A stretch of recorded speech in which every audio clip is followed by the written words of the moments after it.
Hey guys, this is Alex from Wilkinson Audio, and we're back working on the 3MD's funky alternative song. And I think we left off just before we were about to process the drum.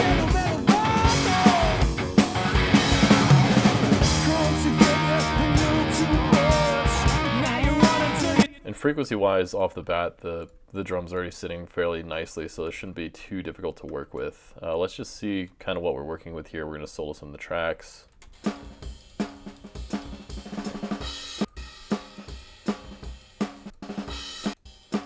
So that's our hi-hat track. I often don't end up using hi-hat tracks because they're usually so loud in the overheads anyway, plus the snare bleed.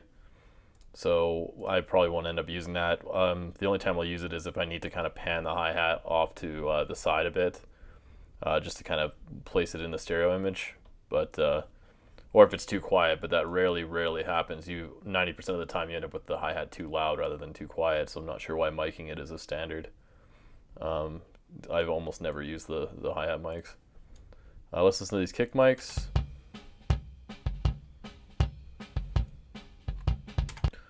So that's going to be inside the kick drum.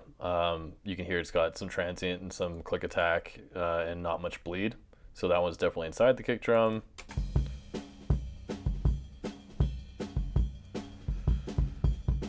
And that one is outside of the kick drum. Yeah, so those two together, you have kind of like, it's almost like an EQ. You have your high end and your low end.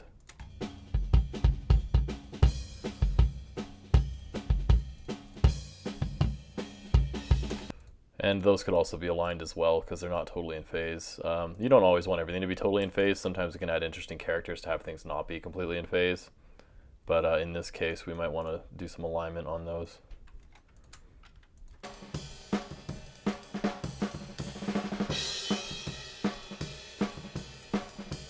Overheads sound good. I'm just going to quickly process those a bit. First thing I'm going to do is add a tube amp compressor. This is a Fairchild clone, I believe.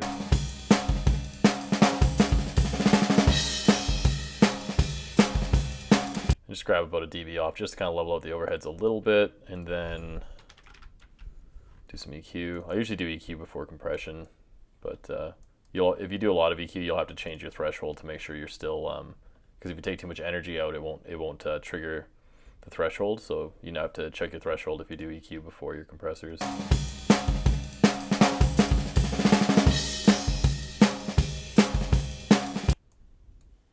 Let's just solo those real quick.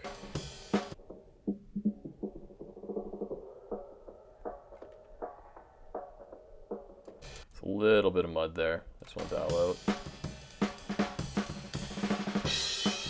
I kind of want to grab some snare and kick information as well from this track, just to kind of boost our kick and snare sound a bit.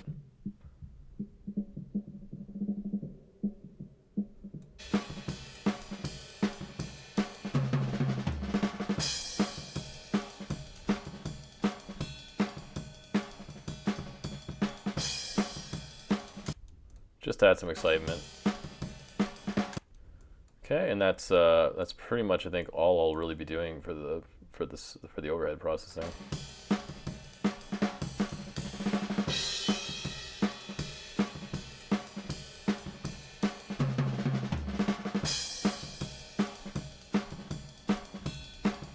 I'll just leave them like that. And now moving on to the rack tom and floor tom. Let's hear what these sound like.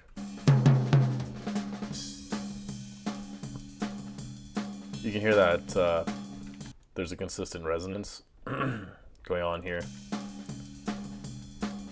And that is going to add just a ton of mud throughout the mix. So what you want to do, I probably won't actually do it, but what you want to do is take all of the hits and just manually gate them.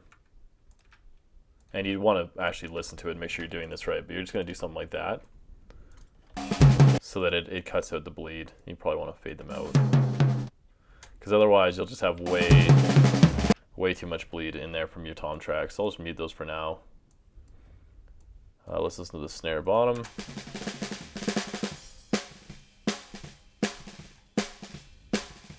That sounds pretty good and workable. Snare top.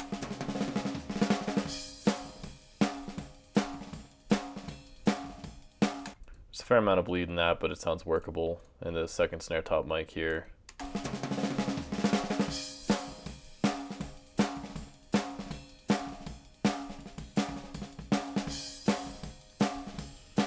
There's too much bleed in this track, like I wouldn't even use it. It's just, there's a lot of bleed in that. So we probably just want to get rid of that and not even try and work with it. And it's also very similar in sound to this other track anyway, so it's not a big deal. Okay, so the first thing we're going to do is we're going to, I guess we'll align these kick mics here first. Okay, using that auto align tool again.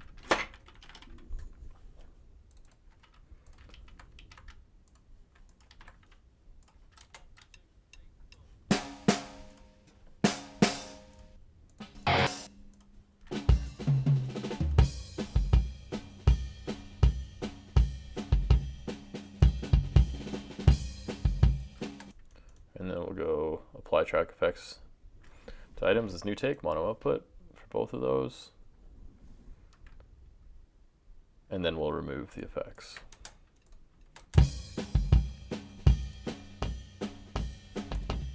So we can see we're getting a lot more cancellation when we phase invert them, so they've been properly aligned to each other, which is interesting because it's not always where you'd think, because if you do it by eye, you might align it back here a bit or something like that, or back here. But it's most in phase actually over here. So it's something you can't really do by eye or really easily by ear. You have to kind of use a program like that to really get the best phase correlation.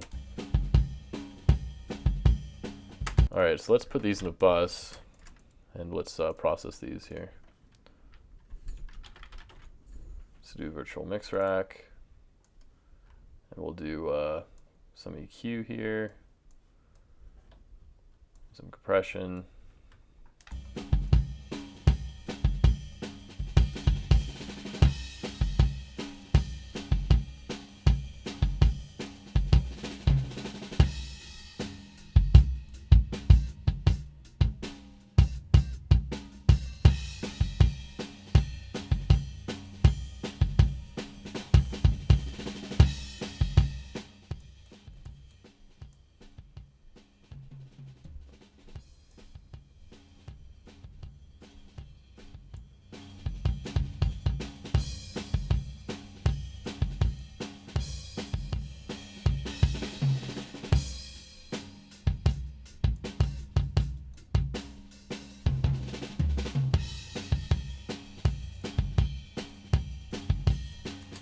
That's pretty cool. I'm just gonna do some EQ here as well, just Pro Q, to kind of remove a bunch of this mud and stuff that is in here.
just gonna try and increase the transient on that with this bomber plugin.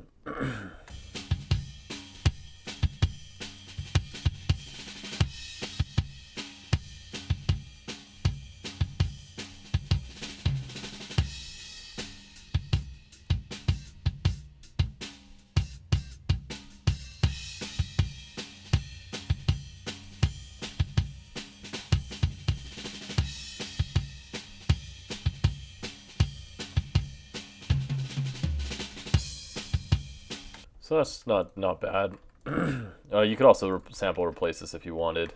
With a band like this where it's live off the floor, they might really like the sound of their kick drum, but don't really fight it. Like, this kick drum's not meant to be a super punchy kick drum. It's very round and has a lot of low end resonance. So mix it as though it's very round and has a lot of low end resonance, and it'll fit the mix and it'll fit the sound of everything else. If you try and fight it, the only way you're going to be able to change the sound of this is by replacing it with a sample of a different style of kick drum. So you kind of have to work with what you're given. One thing I noticed is this kick drum mic here that's outside. You'll notice they didn't provide us with a room mic, but sometimes in some scenarios you can actually use another microphone that happens to capture the kit in an interesting way to substitute for that microphone. So we can actually do kind of a fake room with that outside kick drum mic, and we'll see if this works. It sometimes works, and we'll see what we can get this to sound like here. So this is our new room mic.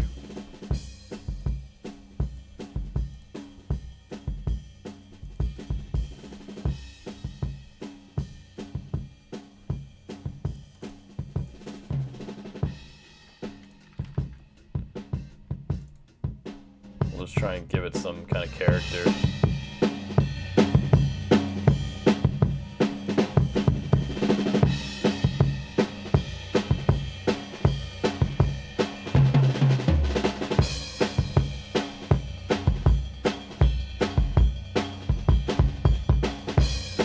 And we can control the low end resonance with this filter here.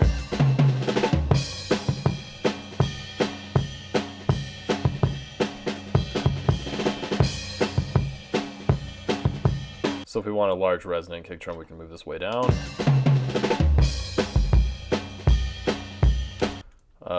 Which will eat up quite a bit of space. We can move this up. It just adds a little bit of punch to the kick drum, which will probably help it sit.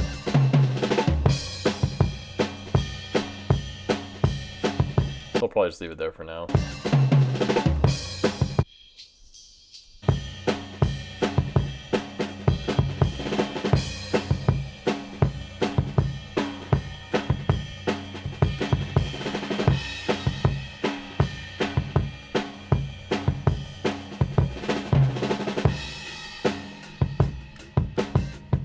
So let's mix that in with the rest of the drums.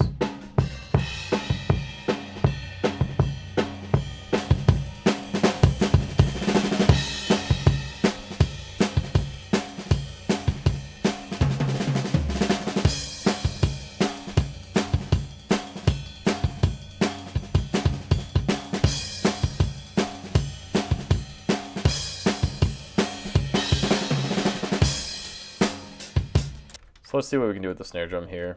I'm going to bust these two to a new folder, new snare folder. Just name these. Okay.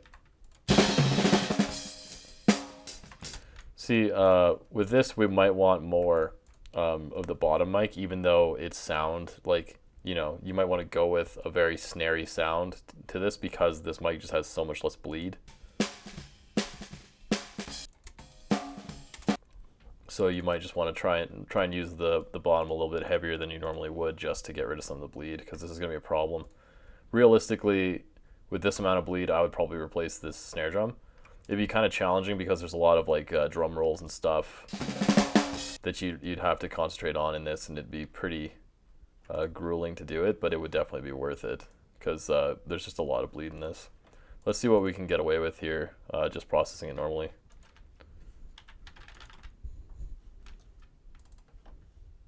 Actually, I'll show you guys how to actually get rid of a bunch of bleed. This is a neat trick. you pretty much need this plugin to do it. I don't know if there's any other ones that can really do it very easily, but we just take a band here, change it to an expander, and then we hang on one sec. We take its trigger frequency and we move it down to where the snare is sitting.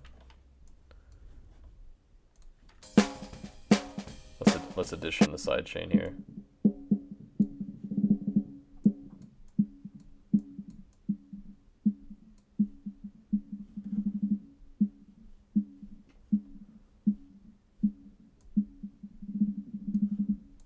Okay.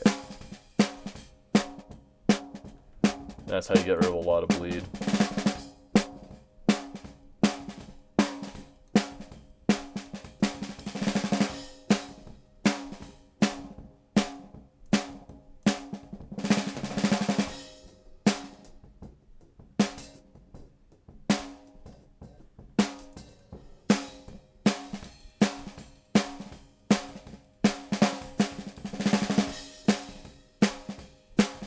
So that's keeping it fairly natural and getting rid of a ton of bleed there, which is going to help us with this. Let's just, we'll just do some EQing, and then we'll just do a 1176 style limiter, which is a FET, or sorry, compressor, which is a FET compressor. And this is typically used on a lot of snare drums, and it gives you just that, I don't know, it just gives you a sound that only the 1176 kind of gives you, and only FET compressors give you, which is a very good sound on snares. It's very like, I don't know, it just has a lot of impact. I'll show you what it sounds like. You can kind of get an idea of what it sounds like.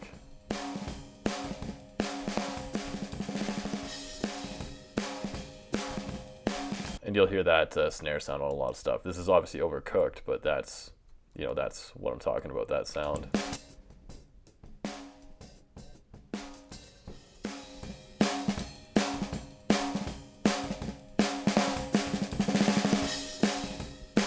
So if we take off our bleed reduction,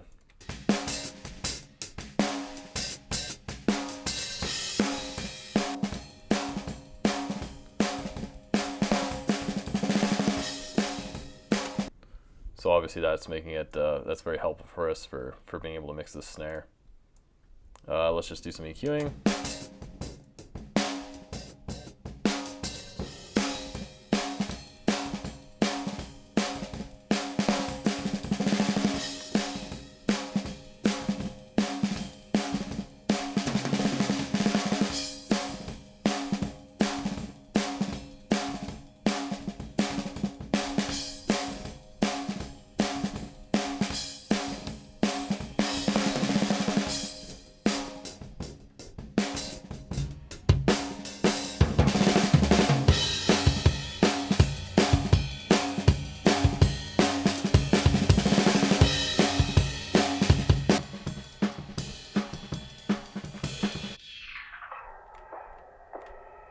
A little bit too much mud in these overheads.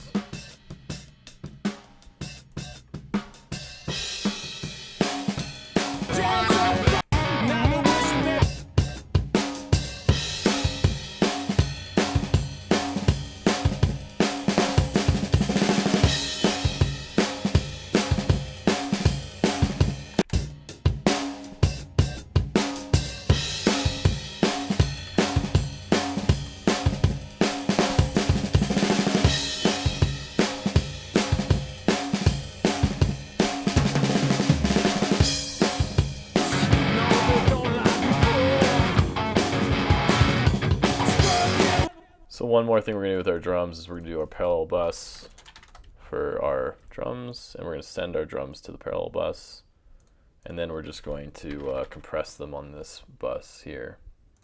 And this will just help us accentuate the transients and accentuate the punch of these drums. So let's do that. Using this, I think it's a VCA style compressor. You can look up what the different styles of compressors kind of do and sound like. It's helpful to know.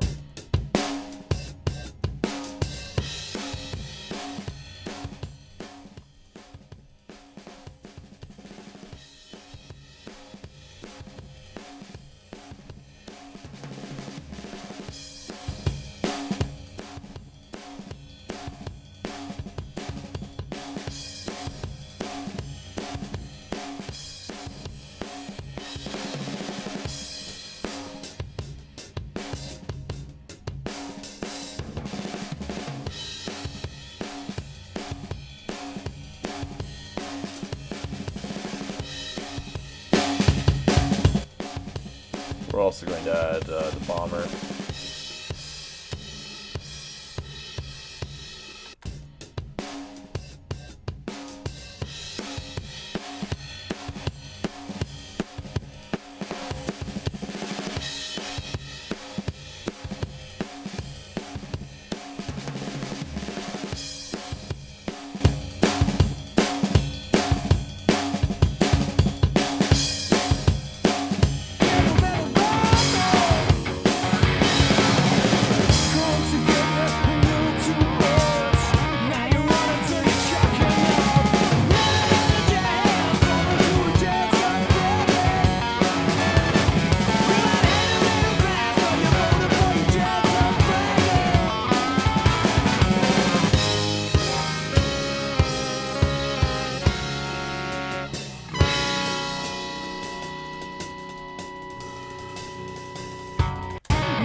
Alright, so for all of this brass stuff, I'm just gonna split these into different buses for the stuff they're kind of playing. And then, yeah. And then I'm going to kind of like limit these and compress them a bit, just to make sure they don't get out of hand when they come in. So we'll just use a tube compressor here.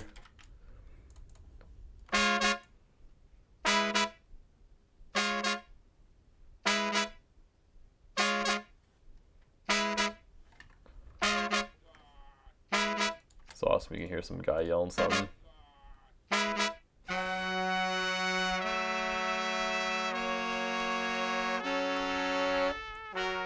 And I'm just going to do a little bit of stereo spreading here so you can actually hear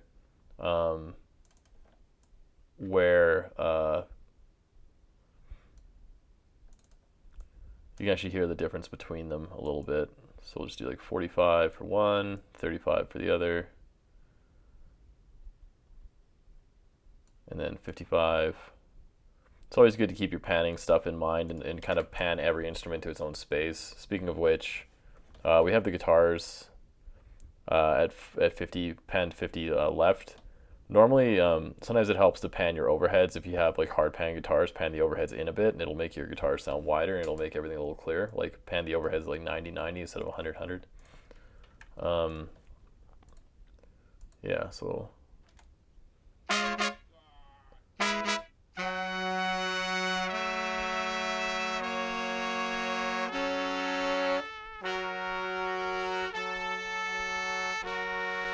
There we go. And do the same thing here with these next ones. Also, if you ever have anything dead center, it'll interfere with the vocal, and you should do something like this to it, like get some kind of a good stereo spreading plugin.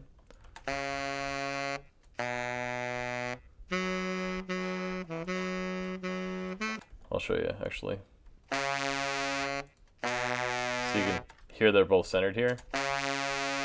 And it's hard to tell them apart, but if we use a stereo spreader on one of them,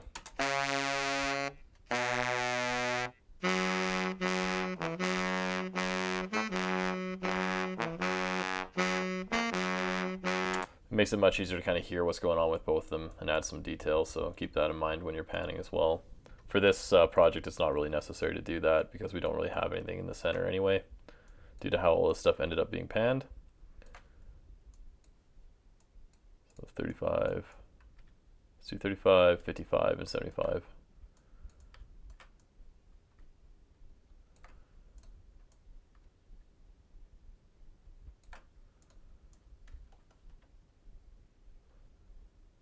Actually, just for fun, we could, since these are panned to the same place as those other ones, let's just stereo spread all of them a little bit.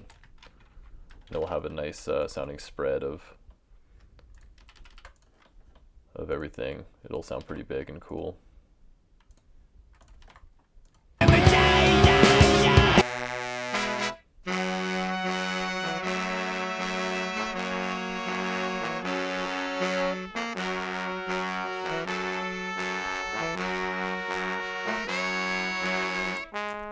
And these last ones here, let's just pan these just like 80-80 or something like that, just to add some interest.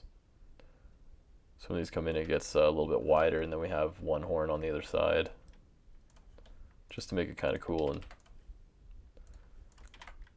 climactic.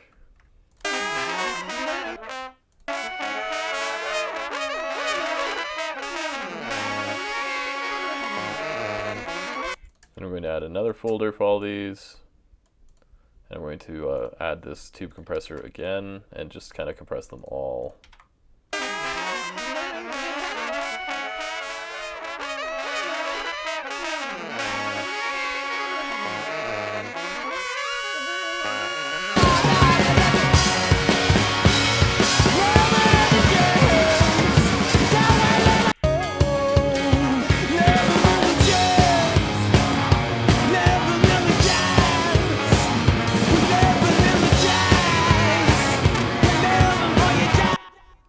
And then I'm also going to do some EQing to these, and we're going to try and get these to be as audible as possible in this very messy part. And if we can get them so they're heard here, they'll be heard throughout the song. So let's just put this on repeat.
I like these like lower ones here. Let's add some reverb to those because it'll just sound cool. Hang on, LX 480. I've never actually used this piece of hardware, but it seems pretty awesome. It's based on something that's pretty famous, I'm sure. Let's try and find a room.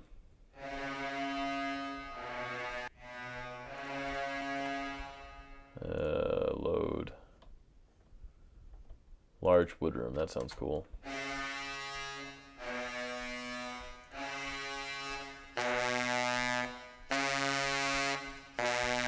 You can also give things their own space with reverb, so now these will sound a little bit further back than these ones.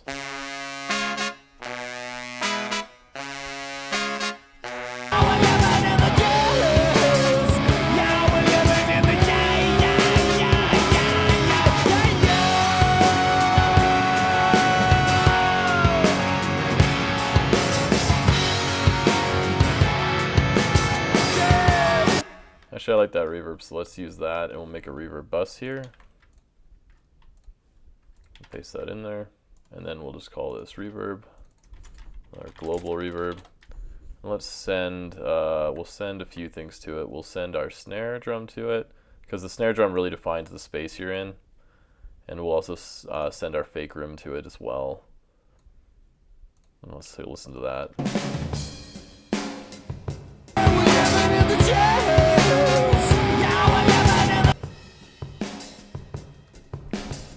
Let's EQ this.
Of course, from this point, you could go and do all of your automation and stuff like that to really add some life to it. But this is a good static mix.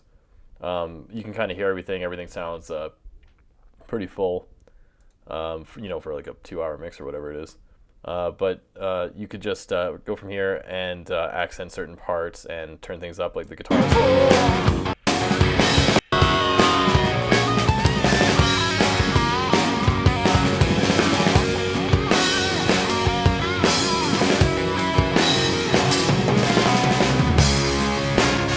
Which it looks like I did not gain stage properly for some reason. And so you'd have to do it a different way. Hang on one sec, you could just do it. Try something different here.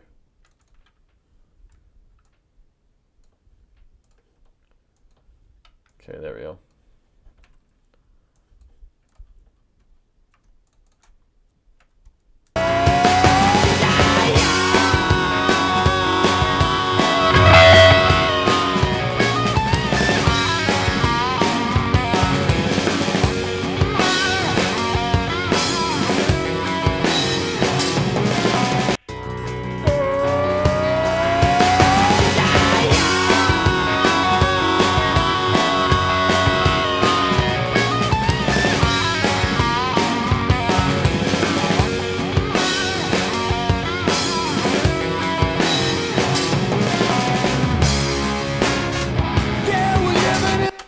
anyways, your automation is what's really going to bring the track to life and stuff like that. I'm not going to go through and show how to automate all this stuff because it's it's all personal taste and preference, and you just kind of make the parts that you think are important louder.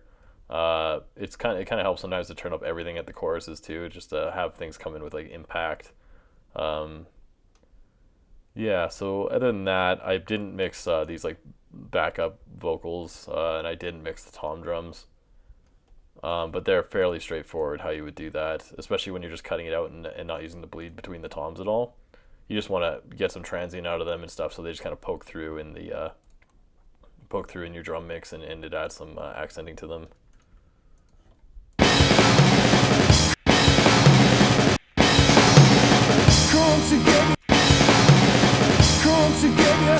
And that'll just make it so you can hear the toms where they are hitting and stuff like that, and add some clarity.